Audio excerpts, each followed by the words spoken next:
l'homme et ses 5000 ans de retard sur la terre.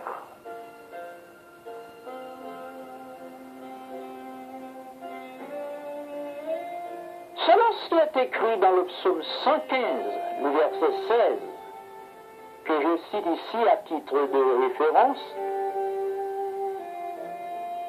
le psalmiste écrit: les cieux sont les cieux de l'Éternel, mais il a donné la terre au Fils de l'homme. Fin de citation. À chaque fois que je lis le psaume 115, le verset 16, je suis arrivé à comprendre que le levant, le couchant, le midi et le septentrion représentent les 4 bornes de la terre que Dieu avait placées sous la domination d'un prince qui n'était autre que l'homme.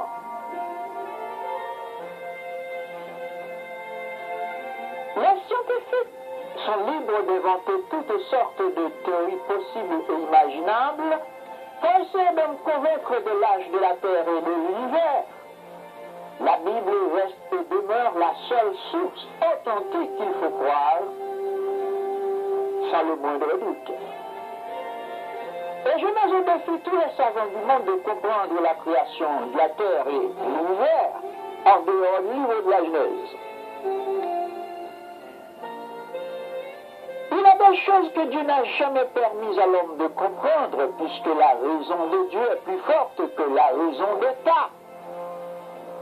Selon ce qui est écrit en Deutéronome 29, verset 29. Les choses cachées sont à l'Éternel notre Dieu. Les choses révélées sont à nous et à nos enfants à perpétuité, afin que nous mettions en pratique toutes les paroles de cette loi. Fin de citation.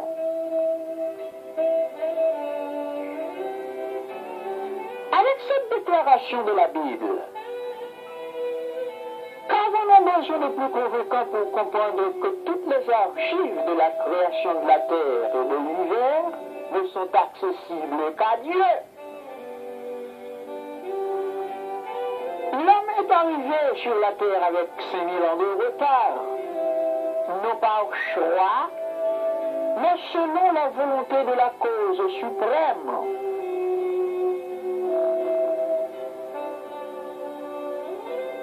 On n'a même pas besoin d'être grand mathématicien pour déterminer les 5000 ans de retard de l'homme sur la terre. On n'a qu'à prendre parmi tant d'autres le psaume 90, le verset 4, où Moïse disait à l'Éternel que 1000 ans sont à ses yeux comme le jour d'hier quand il n'a plu. Et selon le livre de la Genèse, le chapitre 1er, le verset 26, nous savons que l'homme a été créé le 6e jour. L'homme a été créé le 6e jour. On peut comprendre que pendant les 5 premiers jours de la création, qui équivalent à 500 ans de retard, 5000 ans de retard, personne n'a été témoin des faits qui ont précédé la création d'Adam. Et si on va plus loin,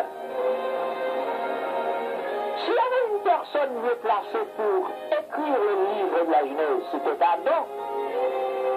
Mais pour des raisons que j'ignore, j'avais préféré attendre des millénaires après pour confier cette noble tâche à Moïse,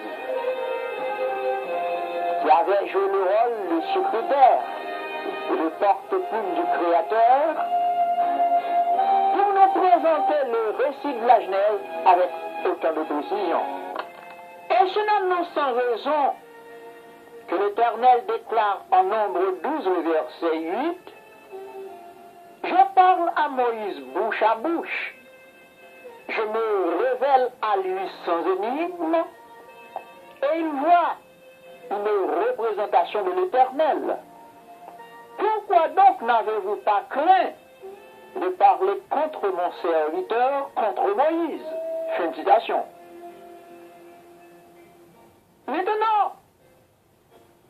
allons-nous écouter une vérité qui va sans doute vous étonner. Et sans vous faire attendre trop longtemps, voilà mon assertion. Contrairement à certains écrivains qui disent que Dieu est le maître de l'histoire, je m'excuse en faux contre cette déclaration qui réduit l'omniscience du Créateur à la dimension d'un demi-urge. Car Dieu est non seulement le maître de l'histoire, il est aussi et surtout le maître de la préhistoire, ou de la proto-histoire, pour employer un vocable plus familier à certains autres érudits. Par définition, la préhistoire est la période chronologique de la vie de l'humanité depuis l'apparition de l'homme sur la terre jusqu'à l'invention de l'écriture. Par contre, la proto-histoire est la période chronologique intermédiaire à la préhistoire et à l'histoire. Avant d'aller plus loin, je dois vous faire remarquer que les 5000 ans qui précédèrent l'apparition de l'homme sur la terre ne sont inclus ni dans la préhistoire, ni dans la proto-histoire. Pourquoi? C'est tout simplement parce que l'homme est arrivé sur la terre avec 5000 ans de retard. Donc toutes les informations, tous les événements qui précédèrent la création de l'homme, l'Éternel, le Dieu créateur, les avait conservés précieusement dans ses archives. Et comme je vous disais précédemment, Adam était l'homme le mieux placé sur le plan chronologique pour écrire le livre de la Genèse. Car la création d'Adam se confond avec la période préhistorique. Et il ne convient pas de parler seulement de la préhistoire maintenant, de la proto-histoire et de l'histoire. C'est pourquoi je propose une nouvelle rubrique. Alors moi je propose d'ajouter l'époque antérieure à la préhistoire. Donc avec ce rajout, les chronologistes doivent échelonner les événements du monde sur les 4 grandes périodes que voici. Premièrement, l'époque antérieure à la préhistoire. Deuxièmement, la préhistoire. Troisièmement, la proto-histoire. Quatrièmement, l'histoire. Définition maintenant. C'est quoi l'époque antérieure à la préhistoire? L'époque antérieure à la préhistoire est la période chronologique pré-adamique qui s'étend du 1er au 5e jour de la création. L'époque antérieure à la préhistoire est aussi la période chronologique où, selon la Bible, le psaume 94, chaque jour équivaut réflexivement à 1000 ans.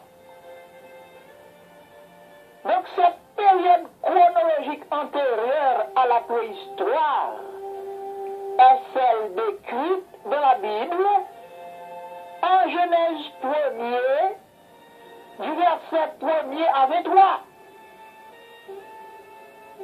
Puisque l'humanité allait apparaître au 6e jour, au 6e millénaire, étant donné que le créateur de la terre et de l'univers, Dieu, le Tout-Puissant, il a conservé précieusement toutes les informations relatives aux 5 premiers millénaires pour les dicter fidèlement à son secrétaire Moïse. Donc, la préhistoire commence au 6e millénaire en Genèse 1er du verset 26 à 27. Deuxièmement, la préhistoire est la période chronologique qui va de la création d'Adam à l'invention de l'écriture. Troisièmement, la proto-histoire est la période chronologique intermédiaire aux deux premières. Quatrièmement, l'histoire est une période chronologique d'événements linéaires constituant le passé présent de l'humanité.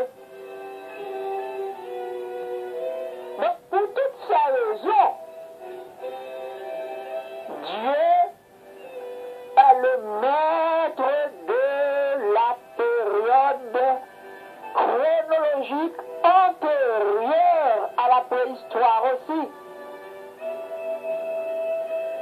Il est le maître de la préhistoire. Il est le maître de la proto-histoire. Et il est le maître de l'histoire. Car c'est lui qui dirige les événements selon sa propre volonté. Et maintenant, je voudrais dire pour terminer que ceux qui disent que la Terre est vieille de 6 milliards d'années, ils sont dans l'erreur. Voilà pourquoi les chrétiens ne doivent pas se servir des nombres astronomiques pour déterminer l'âge de la Terre et de l'univers. Car à mieux comprendre le livre de la Genèse, la Bible a censé expliquer déjà comment faire le calcul. En effet, après la chute d'Adam, Dieu avait promis un sauveur à l'humanité. 4000 ans s'étaient écoulés avant l'accomplissement de cette promesse. Maintenant, essayons de faire le calcul par tranche de 2000 ans. De la création d'Adam au déluge de Noé, cela fait 2000 ans. De Noé à Abraham, cela fait encore 2